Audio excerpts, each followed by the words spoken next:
In September 2014, Pete Buttigieg left Kabul after a 7-month deployment. The South Bend mayor said that, at the time, he figured he would be one of the last U.S. troops to Afghanistan. 5 years later, however, Buttigieg is running for president while nearly 14,000 American troops remain in the country. "We need to wrap this up quickly," he told CBS News about the conflict there, which has now eclipsed Vietnam as the longest war in U.S. history. "The one thing that everybody should be able to agree on, Democrats, Republicans, the Afghan government, the Taliban, the international community, and me, is that we are leaving," Buttigieg said. Pete Buttigieg more and Pete Buttigieg as the American war in Afghanistan approaches its 18th anniversary next month. Buttigieg wonders, "Are we going to leave well or are we going to leave poorly?" saying he fears that the current approach is one that is driven by the American political calendar. The Trump administration is in the middle of ongoing peace negotiations with the Taliban, at the center of which is a debate on how many of the nearly 14,000 troops will leave the 5 American bases in Afghanistan. Last week, President Trump told reporters, "We are going down to 8,600, and on Monday, U.S.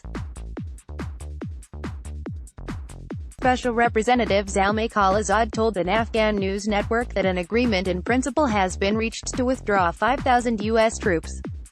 Tuesday afternoon, a Pentagon official confirmed to CBS News that the U.S. will go down to the 8,600 troops in 135 days as a part of a deal signed with the Taliban.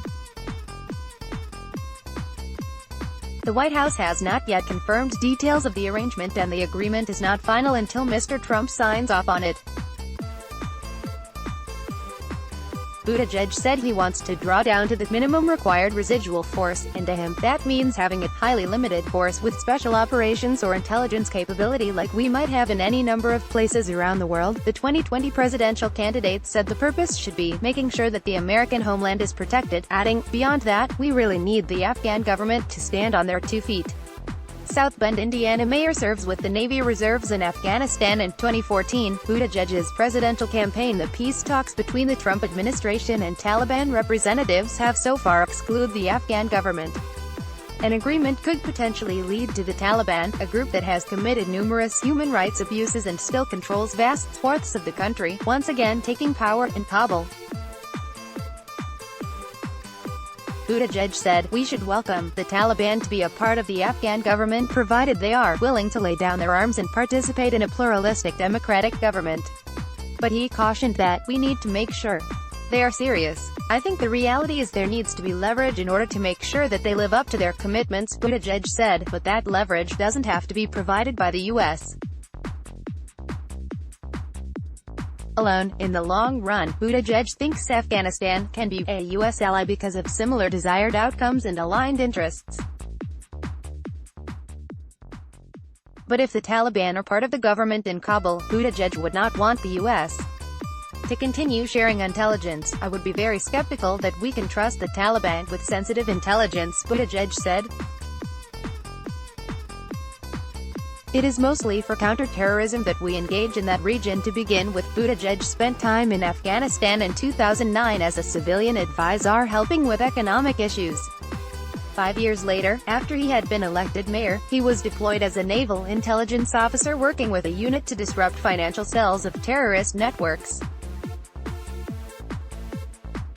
While recalling his time in Afghanistan, Buttigieg pondered the consequences of history, and the harm that has come from war, given the different ways in which the country has been used and in many cases abused by geopolitics. "What I saw was a people that are courageous and determined and energetic," Buttigieg said. He added, "The situation in Afghanistan is a reminder of what happens when you don't have a long-term vision that accounts for the well-being of everybody." Buttigieg's campaign also offers up a number of people who served with the mayor to talk about what it was like. Major Andrew Stevens, for example, was in Afghanistan around the same time as Buttigieg in 2014 and remembers meeting him at a cigar club in Kabul. "My first impression was that he is obviously really bright and smart," Stevens said, "but at the same time he's humble and down-to-earth." Stevens, who also convinced Buttigieg to join a fantasy football league as a way to pass time, described the mayor as culturally aware, and talked about a time the two went off base to volunteer with a local orphanage. It was during the holy month of Ramadan and the group spent a couple of hours playing with the boys and girls after delivering books and clothing.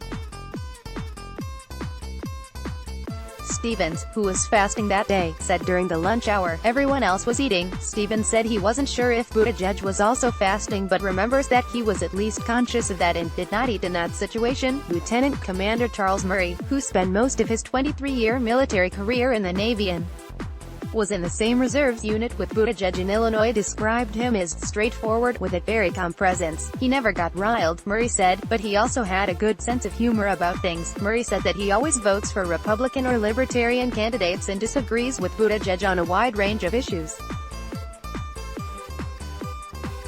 But he's still considering voting for Buttigieg, saying that their political differences are immaterial. There should be a certain amount of faith in the Commander-in-Chief of the United States, Murray said, adding that Buttigieg's character and credibility are what set him apart. Buttigieg often cites his experience door-knocking in Iowa for the 2008 Obama campaign as the inspiration for him to serve. He talks about young Americans, those barely old enough to vote, but willing to put their lives on the line in order to protect the nation, as what motivated him to join the Navy Reserves after stints at Harvard, Oxford and the corporate consulting firm McKinsey & Company.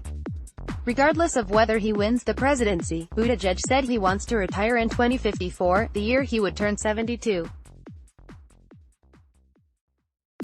When he does, he insists that he'd like to go back to Afghanistan as a civilian. My hope is that by 2054 I will be able to visit Afghanistan as a tourist, Buttigieg said. It is a hauntingly beautiful country with extraordinary people and we all have an interest in there being peace and stability in that place. Let's block ads. Why?